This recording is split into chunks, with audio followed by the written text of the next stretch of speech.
My brother John is a smart guy. He always has been. After graduating top of his class in high school, he went on to get a business degree at an Ivy League college, and now he's a successful real estate investor living out in the suburbs. Basically, what I'm trying to say is, he's someone with a lot of common sense and good judgment. So when he told me that he thought one of his houses was haunted, I was immediately surprised. "I'm telling you, Tommy, it's got ghosts," he had said while we were getting lunch one rainy afternoon. I raised one eyebrow up and gave him a skeptical look. "Why is that?" I asked, setting my cup of coffee back on the table. "No one I rent it out to will stay there longer than a month. The place gives them the creeps. I've got people telling me they've heard talking through the walls. One guy even said he saw a lady walk across the upstairs hall and then disappear. Real horror movie type shit." I laughed, and John told me it wasn't funny. At this point in my life, I didn't believe in ghosts and ghouls. It was all nonsense, made up by people with overactive imaginations. Or so I thought. "You don't believe it? Why don't you stay there then, tough guy?"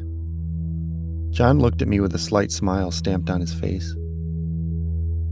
"We've always been competitive, ever since we were kids, seeing who could ride their bike down the hill the fastest, so I wasn't going to back down from this challenge." "Fine, I'll stay there," I said. "It would be my pleasure to prove you wrong." We shook on it, and I was all set to stay at this supposedly haunted house the following weekend. When I got to the house, there was nothing out of the ordinary in the slightest. It was a large, clean, modern home. Definitely not an old castle or some rotting shack in the middle of the woods. No, this place was nice, and this was going to be a breeze, I told myself. I walked upstairs and put my bag on the bed. The room was unremarkable, except for maybe the ugly painting of a bowl of fruit on the wall. I walked through the house, examining every room for any evidence of a haunting. Satisfied that there was none, I walked into the bathroom to take a shower. I had gotten to the house in the late afternoon, and I was ready to settle in for the night. I stood in the hot water and closed my eyes. There were no ghosts, but this place had better water pressure than my crummy apartment, that was for sure. After I had dried off and got dressed, I went down to the kitchen to make something to eat. I ate and then watched TV for a couple hours before climbing up the stairs and getting into bed. I was sound asleep when suddenly the blankets were ripped off of me. I sat up and looked around, thinking that maybe there was a particularly strong breeze coming through the window I had left open. I got up and shut it before picking my blankets up off the ground and going back to sleep. After work the next day, I got to the house and headed back upstairs to take a shower. It was nighttime, and I had just turned the hot water on when I heard a knock, but not one coming from the door. This one was coming from the other side of the wall. Probably just the pipes, I told myself before getting in the shower. While I was washing my hair, enjoying the steam and the warmth, I heard something over the pounding of the water. The bathroom door was making a creaking sound, and I suddenly felt like I wasn't alone in the house. I poked my head out of the shower curtain, water and soap dripping off of my face and onto the small bath rug below. The bathroom door was open a few inches. "You didn't shut it all the way when you got in," I told myself. I hurried with the rest of my shower and got out. I got dressed and then headed to the bedroom to read for a bit. I was lying on the bed, reading my book, when the lights went out. "Oh, come on," I whispered to the now dark, empty room. I got up and flicked the light switch up and down. No luck. I grabbed my phone off the nightstand and headed downstairs. None of the lights down there were working either. I walked over to the door that led to the basement and turned on my phone's flashlight setting. I opened the door and made my way downstairs, keeping an eye out for the fuse box. I moved the light from my phone across the room, spotting the silver rectangle hanging on the wall. When I got to it, I opened up the metal door and checked to see if any fuses had blown. Everything seemed to be in perfect working order.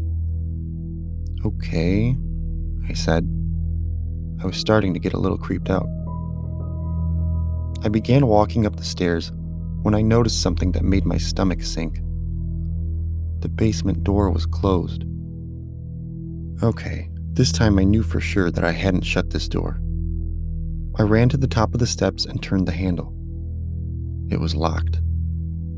Oh shit. Alright, get it together, Tommy. I tried the handle again and again. Each time I did, it spun a little less and less. Shit, I hissed. Just then, I heard something. It was a noise that started at the bottom of the steps.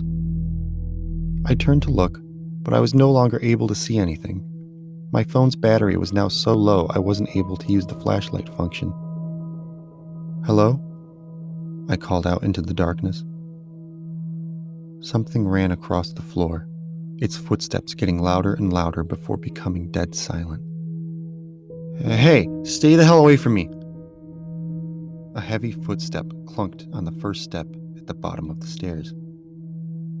I grabbed the door handle, trying to turn it, slamming my shoulder against the door. "Everyone you love is now dead," a man's voice said softly from the blackness just below me. I screamed. I kept slamming my body against the door. I could feel the presence getting closer. Another heavy footstep clunked down on the stairs. "Tommy," I screamed for help. "We're waiting for you." The footsteps were getting closer now, just a few steps below me.